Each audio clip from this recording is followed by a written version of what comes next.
విజయవాడను అడ్డాగా చేసుకుని చెలరేగిపోతున్నారు రాజస్థాన్ సైబర్ నేరగాళ్లు. పేదలు, నిరక్షరాస్యులను టార్గెట్గా చేసుకుని వారి పేర్లపై సిమ్ కార్డులు, బ్యాంక్ ఖాతాలు ఓపెన్ చేయిస్తున్నారు. ఇందుకు ఒక్కొక్కరికి 5,000 రూపాయల వరకు చెల్లిస్తున్నారు.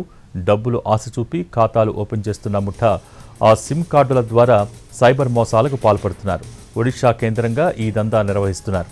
గత కొన్ని రోజులుగా సైబర్ మోసాలపై దృష్టి పెట్టిన విజయవాడ పోలీసులు రాజస్థాన్ ముఠాను పట్టుకున్నారు. వారి నుంచి పెద్ద మొత్తంలో సిమ్ కార్డులు, బ్యాంక్ ఖాతాల వివరాలను స్వాధీనం చేసుకున్నారు. విజయవాడను అడ్డాగా చేసుకుని చెలరేగిపోతున్నారు రాజస్థాన్ సైబర్ నేరగాళ్లు. పేదలు, నిరక్షరాస్యులను టార్గెట్గా చేసుకుని వారి పేర్లపై సిమ్ కార్డులు, బ్యాంక్ ఖాతాలు ఓపెన్ చేస్తున్నారు. ఇందుకు ఒక్కొక్కరికి 5,000 రూపాయల వరకు చెల్లిస్తున్నారు. డబ్బులు ఆశ చూపి ఖాతాలు ఓపెన్ చేస్తున్న ముఠా ఆ సిమ్ కార్డుల ద్వారా సైబర్ మోసాలకు పాల్పడుతున్నారు. దీనికి సంబంధించి మోర్ అప్డేట్స్ మా ప్రతినిధి శ్రీకాంత్ విజయవాడ నుంచి లైవ్ ద్వారా అందించేందుకు సిద్ధంగా ఉన్నారు. Srikanth, over to you.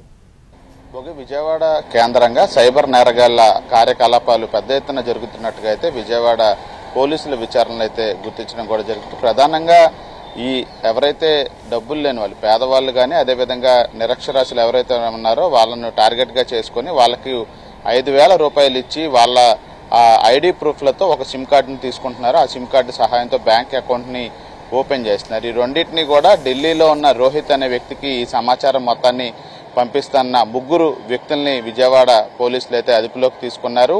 ఇప్పటి వరకు కూడా సుమారు 300 నుంచి 500 సిమ్ కార్డులను అదేవిధంగా బ్యాంక్ అకౌంట్లను ఇదే విధంగా ఈ నేరస్తులు ఓపెన్ చేసినట్టుగా అధికారులు విచారణలో గుర్తించడం కూడా జరిగింది. వీళ్ళకి ఈ సిమ్ కార్డు యాక్టివేట్ చేసి బ్యాంక్ అకౌంట్ను ఓపెన్ చేసి వాళ్ళకి ఇచ్చినందుకు ఈ 5,000ని చెల్లిస్తా ఉన్నారు. నగరంలో ఒక వ్యక్తిని, సుమిత్ అనే వ్యక్తిని ఏజెంట్గా పెట్టుకొని మరొక 2 వ్యక్తులు, హయిల్ అదేవిధంగా బెహర్ అనే 2 వ్యక్తులు ఈ వ్యవహారాన్ని ఢిల్లీ నుంచి రోహిత్ ఆదేశాలతో నిర్వహిస్తున్నట్టుగా అధికారులు గుర్తించడం కూడా జరిగింది. భవానీపురానికి చెందిన పరశురామ్ అనే వ్యక్తి ఆగస్టు 26వ తారీఖున 5,000 తీసుకొని ఇదే విధంగా సిమ్ కార్డు యాక్టివేట్ చేసి బ్యాంక్ అకౌంట్ ఓపెన్ చేసి నేరస్తులకి ఇవ్వడం జరిగింది. అయితే అదేవిధంగా నగరంలో అనేక ప్రాంతాల్లో ఇదే విధంగా ఈ 2 కూడా అకౌంట్స్ ఓపెన్ చేస్తున్న విషయాన్ని కూడా పరశురామ్ దృష్టికి రావడంతో ఎందుకనేది ఆరా తీయగా ఈ మొత్తం వివరాలను ఢిల్లీలో ఉన్న రోహిత్కి పంపిస్తున్నాము. వాళ్ళు సైబర్ నేరాలకు పాల్పడి ఈ సిమ్ కార్డులు, బ్యాంక్ అకౌంట్ల ద్వారా లావాదేవీలు కానీ బ్లాక్మెయిల్ చేసేదానికి సిమ్ కార్డులని, ఫోన్లను వినియోగించడం కానీ చేస్తారని కూడా చెప్పడంతో వెంటనే